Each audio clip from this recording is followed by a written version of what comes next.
வணக்கம். ஆகாஷவாணி மாநில செய்திகள் வாசிப்பவர் ஆனந்தி முத்தையன். தலைப்புச் செய்திகள்.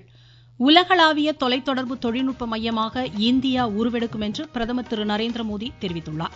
ஐநா பாதுகாப்பு கவுன்சிலில் வளரும் நாடுகளின் பங்களிப்பு அதிகரிக்கப்பட வேண்டியதன் அவசியத்தை மத்திய வெளியுறவுத்துறை அமைச்சர் டாக்டர் எஸ். ஜெய்சங்கர் வலியுறுத்தியுள்ளார். வேளாண் துறையில் தமிழகம் முன்னோடி மாநிலமாக திகழ்கிறது என்று முதலமைச்சர் திரு மு.க. ஸ்டாலின் கூறியுள்ளார். உலக சுற்றுலா தினம் இன்று கடைபிடிக்கப்படுகிறது. சீனாவில் நடைபெறும் சேலஞ்சர்ஸ் டென்னிஸ் ஆடவர் இரட்டையர் இறுதியாட்டத்தில் அனிருத் சந்திரசேகர் இணை இன்று களமிறங்குகிறது. இனி விரிவான செய்திகள். உலகளாவிய தொலைத்தொடர்பு தொழில்நுட்ப மையமாக இந்தியா உருவெடுக்கும் என்று பிரதமர் திரு நரேந்திரமோடி தெரிவித்துள்ளார். ஒடிசா மாநிலம் ஜார்சுகுடாவில் BSNL 4G தொழில்நுட்ப கட்டமைப்பு சேவையை இன்று தொடங்கி வைத்து பேசிய அவர், வளர்ச்சியடைந்த இந்தியாவை கட்டி எழுப்ப இத்தகைய உயர் தொழில்நுட்பங்கள் மிகுந்த பயனளிக்கும் என்றார். சுதேசி 4G மற்றும் 5G தொலைத்தொடர்பை கொண்ட 5 முன்னணி நாடுகளின் பட்டியலில் இந்தியா இடம் பிடிக்கும் என்று நம்பிக்கை தெரிவித்தார். நாட்டில் முழுமையான 4G தொழில்நுட்பத்தை BSNL உருவாக்கியுள்ளதாக பெருமிதம் தெரிவித்த பிரதமர், நிபுணர்களின் கடின உழைப்பால் இது சாத்தியமானதாக கூறினார். இந்நிகழ்ச்சியில் தொலைத்தொடர்பு, ரயில்வே, உயர்கல்வி, சுகாதாரம், திறன் மேம்பாடு, கிராமப்புற வீட்டு வசதி உள்ளிட்ட துறைகளில் 60,000 கோடி ரூபாய் மதிப்பிலான பல்வேறு திட்டங்களுக்கு பிரதமர் இன்று அடிக்கல் நாட்டினார்.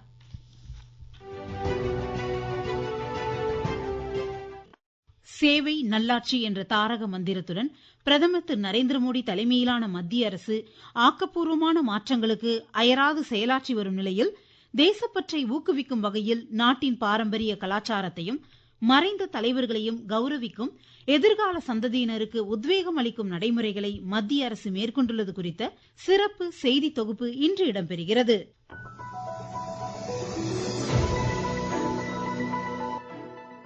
பிரதமர் திரு நரேந்திரமோடியின் தலைமையின் கீழ் தேசிய சின்னங்கள் மற்றும் நினைவகங்கள் மூலம் நாட்டின் மறைந்த முன்னாள் தலைவர்களை நினைவு கூர்ந்து தேசத்தின் கலாச்சாரத்தை முன்னெடுத்துச் செல்வது குறித்து பிரதமர் புதிய நாடாளுமன்ற வளாக திறப்பு விழாவில் உரையாற்றுகையில், हेरिटेज केवल हिस्ट्री नहीं बल्कि ह्यूमैनिटी की एक साझी चेतना है. हम दुनिया में कहीं भी किसी भी हेरिटेज को देखते हैं तो हमारा मन वर्तमान के जियो पॉलिटिकल फैक्टर से ऊपर उठ जाता है. हमें हेरिटेज के इस पोटेंशियल को विश्व की बेहतरी के लिए प्रयोग करना है. புதுதில்லி தேசிய போர் நினைவு சின்னம் நமது வீரர்களின் துணிச்சல் மற்றும் தியாகத்திற்கு சான்றாக திகழ்கிறது. அறியப்படாத சுதந்திர போராட்ட தியாகிகள் குறித்து திருச்சியைச் சேர்ந்த வரலாற்றுத்துறை துணை பேராசிரியர் டாக்டர் சாம்ராஜ் தெரிவிக்கையில், அறியப்படாத பல தியாகிகள் தமிழ்நாட்டில் உள்ளனர். விருதுநகர் மாவட்டத்தை சேர்ந்த PR வசந்தன், கூடலூர் மாவட்டத்தை சேர்ந்த நைனா பிள்ளை, அஞ்சலை அம்மாள், ஈரோடு மாவட்டத்தை சேர்ந்த பெரியசாமி தூரன், வேதாரண்யத்தை சார்ந்த சர்தார் A போன்ற முக்கியமான தியாகிகள் தங்கள் வீரத்தை நாட்டிற்காக அர்ப்பணித்துள்ளார்கள். அறியப்படாத விடுதலை போராட்ட தியாகிகளின் புகைப்படங்கள் சிவகங்கை மாவட்ட ஆட்சியர் அலுவலகத்தில் காட்சிப்படுத்தப்பட்டுள்ளதால் சுதந்திர போராட்ட வீரர்களை அறிந்து கொள்ள முடிவதாக கல்லூரி மாணவர் தெரிவிக்கையில், சிவகங்கை மாவட்டத்தில் அறியப்படாத சுதந்திர போராட்ட வீரர்களை இளைய தலைமுறைகள் தெரிந்து கொள்ற வகையில பிரதமர் நரேந்திர மோடி தலைமையில் இந்திய அரசு பல்வேறு நடவடிக்கைகளை எடுத்து வராங்க. அது ரொம்ப பாராட்டத்துக்குரியது. மாவட்ட கலெக்டர் அலுவலகத்தில் அறியப்படாத சுதந்திர போராட்ட வீரர்களான முத்துபாலகிருஷ்ணன், அங்குசாமி உள்ளிட்ட பல்வேறு சுதந்திர போராட்ட வீரர்களோட புகைப்படங்கள் தொகுப்பில் வைக்கப்பட்டுள்ளது. பெருமைக்குரியதாக இருக்கிறது. பிரதமர் திரு நரேந்திர மோடி தலைமையிலான மத்திய அரசின் ஆட்சியில் அருங்காட்சியகங்கள் வரலாற்றை கொண்டு செல்லும் பாலங்களாகவும் சின்னங்களாகவும் அமைந்துள்ளன என்பது மிகையல்ல.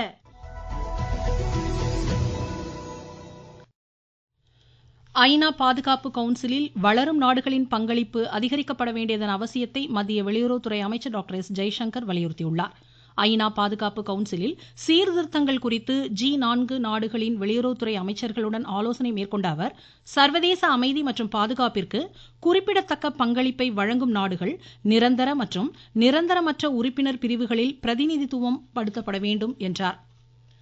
நாடு தழுவிய மக்கள் திட்ட சப்கி யோஜனா சப்கா விகாஸ் பிரச்சாரத்தை மத்திய பஞ்சாயத் ராஜ் அமைச்சகம் அடுத்த மாதம் 2ஆம் தேதி தொடங்குகிறது. அடுத்த நிதியாண்டிற்கான பஞ்சாயத்து மேம்பாட்டு திட்டங்களை தயாரிப்பதற்கான செயல்முறைகளும் இதில் தொடங்கப்பட உள்ளன. கிராமப்புறங்களில் சிறந்த சேவை வழங்கல், வெளிப்படையான உள்ளூர் நிர்வாகத்தை வலுப்படுத்துவது உள்ளிட்டவைகளை நோக்கமாக கொண்டு இந்த பிரச்சாரம் நடைபெற உள்ளதாக தெரிவிக்கப்பட்டுள்ளது. சரக்கு சேவை வரி சீர்திருத்தங்கள் நாட்டின் மறைமுக வரி கட்டமைப்பை எளிதாக்கியுள்ளது.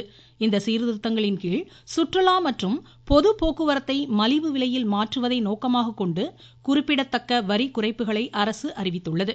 இந்த சீர்திருத்தங்களின் கீழ் மருத்துவ சுற்றுலா, சூழல் சுற்றுலா மேம்பட வகை செய்யப்பட்டுள்ளது.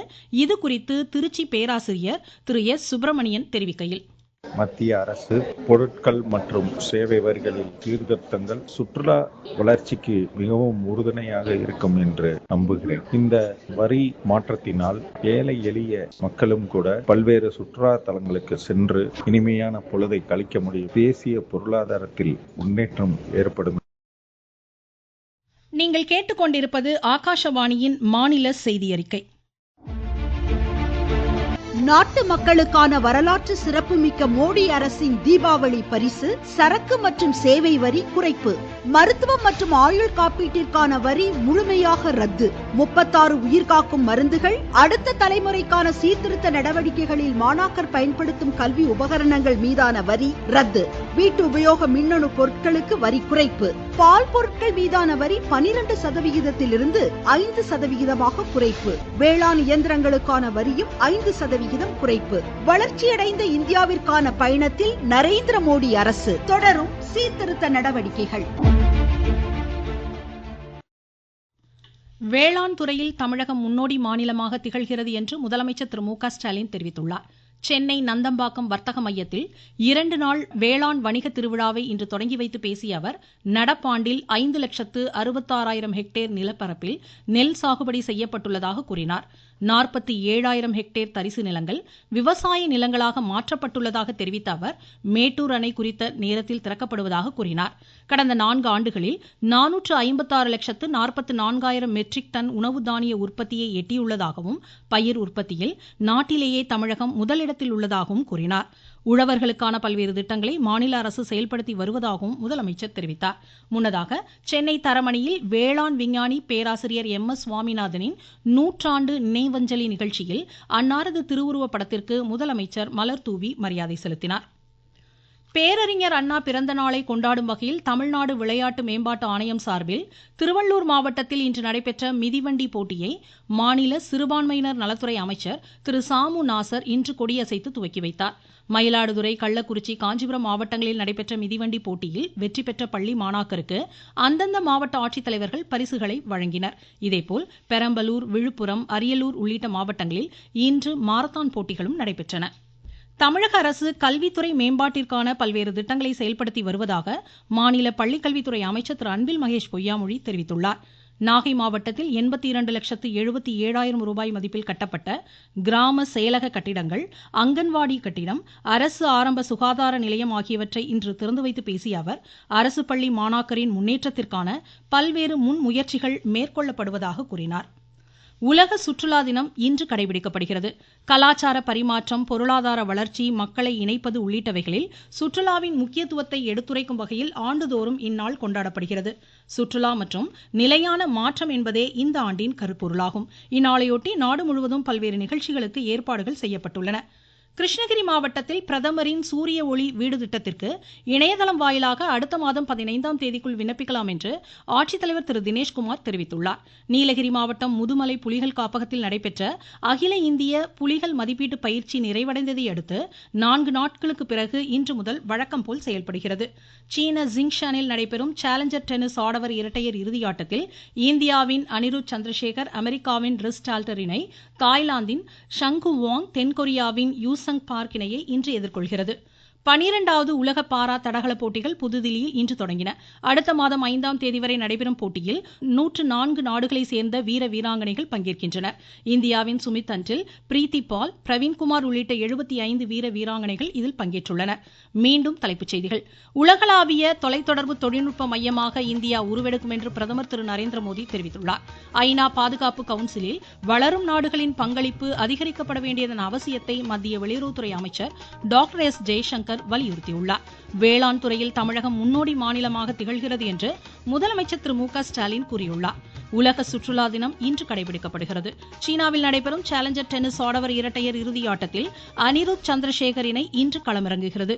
இத்துடன் இந்த செய்தியறிக்கை முடிவடைந்தது.